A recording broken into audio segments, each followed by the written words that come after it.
Hello friends आज के इस वीडियो में हम लोग देखने वाले हैं बिहार पुलिस की जो नई भर्ती वर्ष 2025 में आई हुई है 19,838 पदों के लिए, जिसका एग्ज़ाम डेट भी जारी कर दिया गया है। उसी को लेकर चलते हुए हम लोग आज के वीडियो में हम लोग बिहार पुलिस कांस्टेबल भर्ती परीक्षा जो पेपर 1/10/2023 को प्रथम पाली में हुआ था, यानी फर्स्ट सिटिंग में, उसी को हम लोग देखने वाले हैं। ये इम्पोर्टेंट क्वेश्चन है और इसका लेवल देखिए, काफ़ी बेहतरीन लेवल का प्रश्न जो है वो पूछा गया था। चलिए स्टार्ट करते हैं। अगर आप चैनल पर नए हो तो चैनल को सब्सक्राइब करके बेल आइकन को प्रेस कर लीजिएगा। ठीक है, चलिए स्टार्ट करते हैं। पहला प्रश्न दिया गया है, मैराथन दौड़ की आधिकारिक दूरी क्या है? इसका जो राइट जवाब हो जाएगा आपका बी ऑप्शन, 26 मील और 385 गज। ठीक है, ऑप्शन हो जाएगा बी। नेक्स्ट देखेंगे, एरिट्रिया जो 1993 में संयुक्त राष्ट्र का 182वां सदस्य बना, किस महादेश में स्थित है? तो आपका हो जाएगा यहाँ से अफ्रीका महादेश में स्थित है, यानी ऑप्शन हो जाएगा बी। नेक्स्ट देखेंगे, किस भारतीय वैज्ञानिक को न केवल नोबेल पुरस्कार अपितु भारत रत्न से भी भारत रत्न भी प्राप्त करने का सम्मान प्राप्त है? इसका जो करेक्ट जवाब हो जाएगा आपका C option, doctor C V Raman को। ठीक है, चलिए नेक्स्ट देखेंगे, निम्नलिखित में से किस महाद्वीप को विषमताओं का महाद्वीप कहा जाता है? तो इसका जो करेक्ट जवाब हो जाएगा 4 का ए ऑप्शन, एशिया महाद्वीप को। ठीक है, ऑप्शन हो जाएगा ए। चलिए नेक्स्ट देखेंगे, निम्न में से भारत किसका सबसे बड़ा निर्यातक है? यानी भारत सबसे बड़ा निर्यातक किसका है? तो इसका राइट जवाब हो जाएगा बी ऑप्शन। ठीक है, कपड़ा का निर्यातक है भारत। चलिए अगला देखेंगे, यहाँ से दिया गया है, अगला प्रश्न दिया गया है, निम्नलिखित में से किस द्वीप का प्राचीन नाम जो है आपका सैंडविच द्वीप है? तो इसका जो राइट आंसर हो जाएगा 6 का, वो हो जाएगा बी ऑप्शन, हवाई द्वीप का। ठीक है, ऑप्शन हो जाएगा बी। फ्रेंड्स आज के इस वीडियो में हम लोग बात करने वाले हैं बिहार पुलिस कांस्टेबल भर्ती परीक्षा जो 2025 में होने वाली है, उसके लिए बेस्ट बुक की, जो कि चक्षु प्रकाशन की है। काफ़ी बेहतरीन बुक होने वाला है आपके बिहार पुलिस भर्ती 2025 के लिए। और इसमें जो है इसकी खास बात क्या है, तो इसमें 2450 प्लस ऑब्जेक्टिव क्वेश्चंस दिए गए हैं, व्याख्या सहित दिया गया है, 9 सॉल्व पेपर दिए गए हैं और 20 जो है प्रैक्टिस सेट्स दिए गए हैं। ध्यान दीजिएगा, इसमें जो है 2024 के जितने भी पेपर हुए थे बिहार पुलिस के द्वारा 21,391 के लिए, उन सभी प्रश्नों को इंक्लूड कर दिया गया है। यहाँ से आप लोग देख सकते हैं, यहाँ से आप लोग देख लीजिएगा, जो बिहार पुलिस 11/8/2024 का जो पेपर हुआ था स्मृति पर आधारित, सभी प्रश्नों को इंक्लूड इसमें किया गया है और काफ़ी जो है डिटेल सॉल्यूशन आपको दिया गया है। ठीक है, तो इसको जो है यहाँ पर जो है आपका बिहार पुलिस कांस्टेबल भर्ती परीक्षा 2025 के लिए study guide and practice sets book आता है चक्षु पब्लिकेशन का ही, उसको भी आप लोग बाय कर सकते हैं। तो इन सभी को आप लोग बुक का लिंक जो है इसी वीडियो के डिस्क्रिप्शन बॉक्स में मिल जाएगा। फ्लिपकार्ट या अमेजोन से जो है आप लोग बाय कर लीजिएगा। ठीक है, इससे जो है आपकी संपूर्ण स्टडी गाइड से आपकी संपूर्ण तैयारी हो जाएगी। ठीक है, तो लिंक जो है डिस्क्रिप्शन बॉक्स में दिया गया है, वहाँ से जाकर आप लोग बाय कर लीजिएगा। चलिए अगला देखेंगे, कौन सा एकमात्र महाद्वीप है जिससे होकर कर्क रेखा, भूमध्य रेखा और मकर रेखा गुजरती है? तो इसका जो करेक्ट आंसर हो जाएगा आपका ए ऑप्शन, अफ्रीका महाद्वीप। चलिए नेक्स्ट देखेंगे, टू कलर्स नामक पुस्तक के लेखक कौन है? तो इसका जो करेक्ट आंसर हो जाएगा वो हो जाएगा आपका 8 का डी ऑप्शन। ठीक है, एडम गिलक्रिस्ट हो जाएंगे। ठीक है, ऑप्शन हो जाएगा डी। चलिए नेक्स्ट देखेंगे, थाई पूसम त्यौहार निम्नलिखित में से किस समुदाय के द्वारा मनाया जाता है? तो राइट जवाब हो जाएगा तमिल समुदाय के द्वारा। अगला देखेंगे, निम्नलिखित में से कौन जो है बांसुरी बजाने के लिए प्रसिद्ध है? तो इसका राइट जवाब हो जाएगा आपका हरिप्रसाद चौरसिया। ठीक है, चलिए अगला प्रश्न देखेंगे, यहाँ से रविशंकर जो है वो संतूर वादक है। ठीक है, ध्यान में रखिएगा इसको। और बिस्मिल्लाह खान जो है शहनाई वादक है और हरिप्रसाद चौरसिया बांसुरी वादक है। ऑप्शन हो जाएगा डी। चलिए अगला देखेंगे, अगला प्रश्न, चलिए 11 नंबर प्रश्न देखेंगे, निम्नलिखित को जो है सुमेलित करना है यानी मिलान करना है। तो उगते हुए सूरज की भूमि किसे कहा जाता है? तो आपका कहा जाता है जापान को। मध्य रात्रि का सूर्य का देश जो है नार्वे को कहा जाता है, यानी हो जाएगा ए का 3, बी का हो जाएगा यहाँ से 4।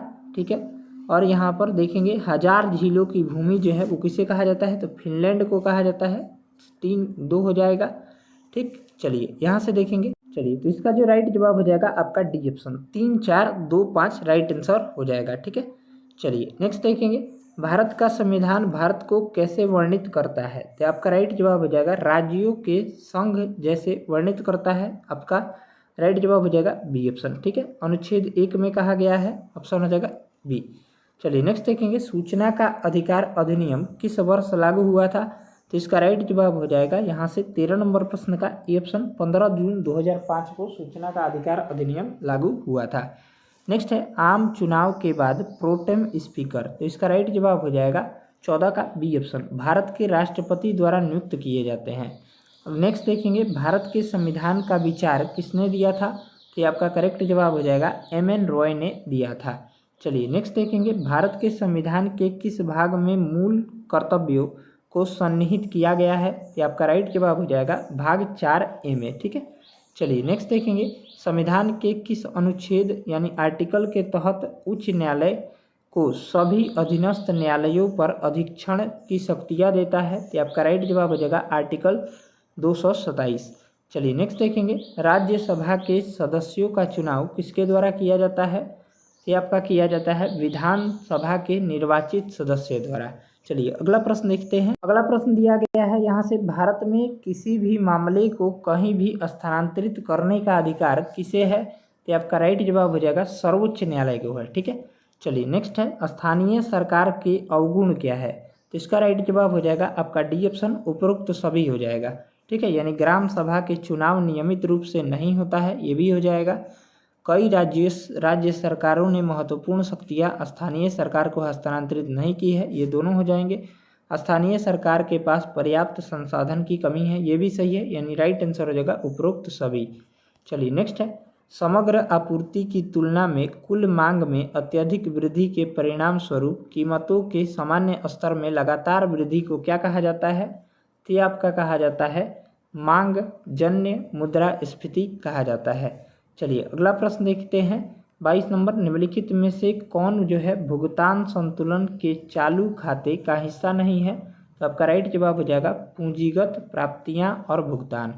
नेक्स्ट देखेंगे व्यापार घाटा उस स्थिति का वर्णन करता है जहां, तो इसका राइट जवाब हो जाएगा वस्तुओं का निर्यात उनके आयात से कम होता है। ठीक है, चलिए अगला देखेंगे आधार दर वह दर है जिसके नीचे कोई भी बैंक किसी को उधार देने की अनुमति नहीं दे सकता। बैंकों के लिए यह आधार दर कौन निर्धारित करता है? तो आपका राइट जवाब हो जाएगा आरबीआई, यानी रिजर्व बैंक ऑफ इंडिया निर्धारित करता है। ठीक है, चलिए अगला प्रश्न देखेंगे 25 नंबर। अगला प्रश्न दिया गया है 25 नंबर, भारत में कृषि एवं संबंधित गतिविधियों को ऋण का वितरण करने में कौन से बैंक या संस्थाएं सर्वोच्च हिस्सा रखती है? कि आपका राइट आंसर हो जाएगा सी ऑप्शन, वाणिज्यिक बैंक। ठीक है, चलिए अगला प्रश्न देखेंगे 26 नंबर, भारत के सर्वप्रथम मुख्य चुनाव आयुक्त कौन थे? कि आपका राइट जवाब हो जाएगा सुकुमार सेन हो जाएंगे। चलिए नेक्स्ट है जिस ब्याज से कम दर पर बैंक द्वारा ग्राहकों को उधार देने की उम्मीद नहीं की जाती है उसे कहा जाता है, तो उसे जो है आपका आधार दर कहा जाता है। चलिए नेक्स्ट है भारत में नाबार्ड बैंक किसको पुनर्वित्त प्रदान करता है? तो इसका राइट जवाब हो जाएगा 28 का सी ऑप्शन, निर्यात आयात बैंकों को। चलिए नेक्स्ट है प्रतिकूल भुगतान संतुलन की समस्या कब उत्पन्न होती है? तो आपका राइट जवाब हो जाएगा जब आयात निर्यात से अधिक होता है। नेक्स्ट है सोना का एक जनरल यहाँ पर 36,562 सेना का एक जनरल 36,562 सैनिकों में से एक संपूर्ण वर्ग बनाना चाहता है। व्यवस्था के बाद कुछ सिपाही बच जाते हैं, तो कितने सैनिक बचे थे? इसका जो राइट जवाब हो जाएगा, ये मैथ का प्रश्न है 81। चलिए ये भी मैथ का ही प्रश्न है, इसका राइट जवाब हो जाएगा डी ऑप्शन। इसका डिटेल सॉल्यूशन आपको टेलीग्राम पर मिल जाएगा। 32 नंबर प्रश्न का राइट जवाब हो जाएगा सी ऑप्शन। चलिए नेक्स्ट है 33 नंबर सवाल, इसका राइट जवाब हो जाएगा बी ऑप्शन। ठीक है, चलिए अगला प्रश्न देखते हैं हम लोग। यहाँ से अगला सवाल दिया गया है। अगला प्रश्न ये भी मैथ का ही है। 34 नंबर प्रश्न का राइट जवाब हो जाएगा बी ऑप्शन। ठीक है, 35 नंबर प्रश्न का राइट आंसर हो जाएगा आपका बी ऑप्शन। 36 नंबर प्रश्न का राइट जवाब हो जाएगा यहाँ से सी ऑप्शन। ठीक है, चलिए यहाँ पर देखेंगे ये भी मैथ का ही प्रश्न है, इसका राइट जवाब हो जाएगा 37 का सी और 38 का जो राइट जवाब हो जाएगा बी। ठीक है, चलिए अगला प्रश्न देखेंगे 39 नंबर प्रश्न, इसका राइट आंसर हो जाएगा ए ऑप्शन। नेक्स्ट है 40 नंबर, एक मोबाइल फ़ोन चार्जर होता है, तो इसका राइट जवाब हो जाएगा डी ऑप्शन, एक स्टेप डाउन ट्रांसफार्मर। चलिए नेक्स्ट देखेंगे, वह तापमान जिस पर कोई ठोस वस्तु वायुमंडलीय दाब पर पिघलकर द्रव बन जाता है उसका गलनांक कहलाता है। किसी ठोस वस्तु का गलनांक कितना किसका संकेत होता है, तो इसका राइट जवाब हो जाएगा ए, आकर्षण के अंतराणविक बलों की ताकत का। ठीक है, चलिए नेक्स्ट है, ये जो है न्यूमेरिकल है, इसका राइट जवाब हो जाएगा यहाँ से 42 का डी ऑप्शन। ठीक है, 25 ओम। नेक्स्ट है, एक घर में बिजली के उपकरण जुड़े होते हैं तो ये आपका समानांतर क्रम में जुड़े होते हैं। ठीक है, यानी ऑप्शन हो जाएगा बी ऑप्शन, 43 का राइट जवाब हो जाएगा बी। चलिए अगला प्रश्न देखते हैं।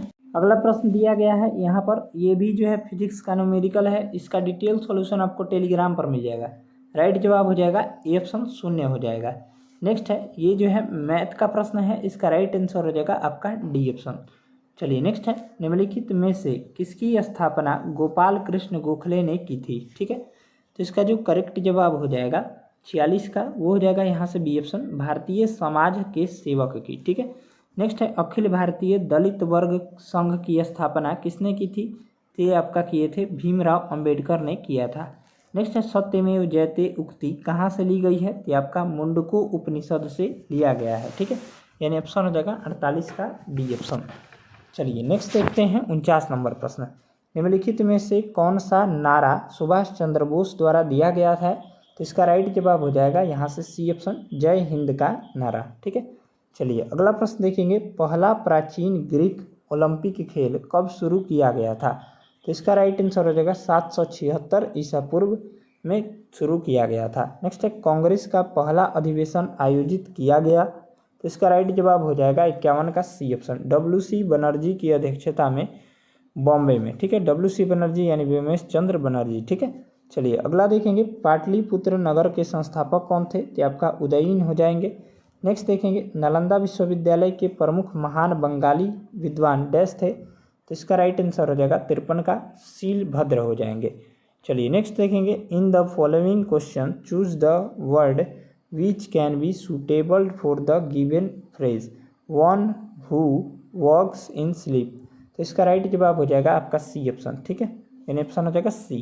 चलिए नेक्स्ट देखते हैं अगला सवाल। चलिए अगला प्रश्न दिया गया है, select the most appropriate synonym for the given word coincidence का इसका राइट जवाब हो जाएगा 55 का डी ऑप्शन। ठीक है, चांस हो जाएगा। ठीक है, चलिए नेक्स्ट देखेंगे, select the most appropriate meaning of the given idiom having a soft spot for, तो इसका राइट जवाब हो जाएगा बीइंग फाउंड ऑफ। ठीक है, चलिए नेक्स्ट है, ऑफ द 4 अल्टरनेटिव्स इसमें चुनना है, तो ripe mangoes have started to, तो इसका राइट जवाब हो जाएगा ए ऑप्शन, फेल इन।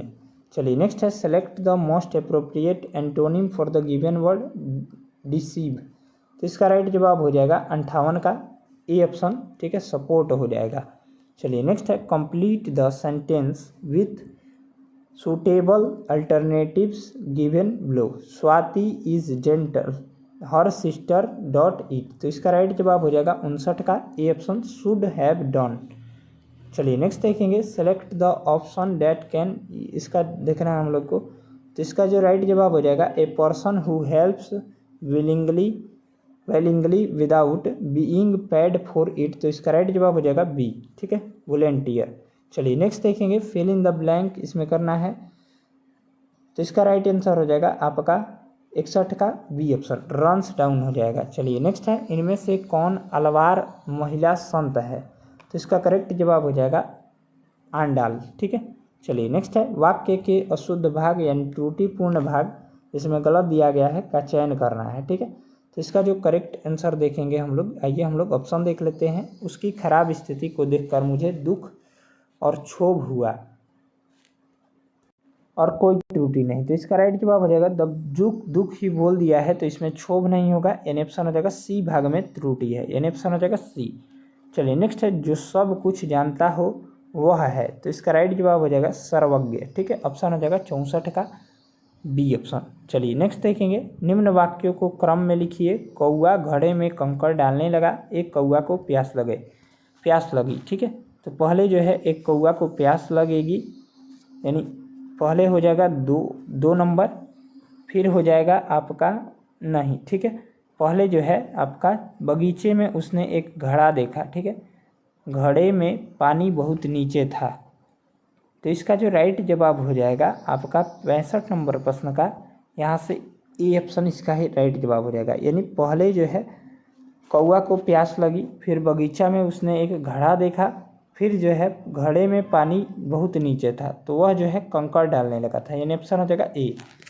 चलिए नेक्स्ट है, समानार्थी शब्द का चयन करना है। नियति का समानार्थी क्या हो जाएगा, ये आपका राइट जवाब हो जाएगा भाग्य। ठीक है, चलिए नेक्स्ट देखेंगे, रिक्त स्थान की पूर्ति करें। देवानंद का काम के प्रति लगन और निष्ठा डैश है, तो आपका राइट जवाब हो जाएगा डी ऑप्शन। ठीक है, अनुकरणीय है।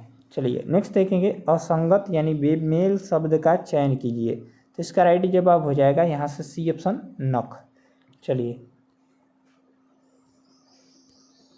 अगला सवाल दिया गया है, 69 नंबर प्रश्न दिया गया है। यहाँ से देखेंगे, वाक्य के त्रुटिपूर्ण यानी गलत भाग को चुनना है, तो इसमें से गलत जो है आपका सी वाला है। ठीक है, सी ऑप्शन गलत दिया गया है। चलिए नेक्स्ट देखते हैं सी ऑप्शन। ठीक है, चलिए नेक्स्ट देखेंगे किसके भक्ति परक गीतों का संकलन अभंग नाम से प्रसिद्ध है, तो आपका राइट आंसर हो जाएगा नामदेव की। चलिए अगला देखेंगे, प्रश्वसित वायु में ऑक्सीजन की मात्रा कितनी है, तो आपका राइट जवाब हो जाएगा बी ऑप्शन 21%।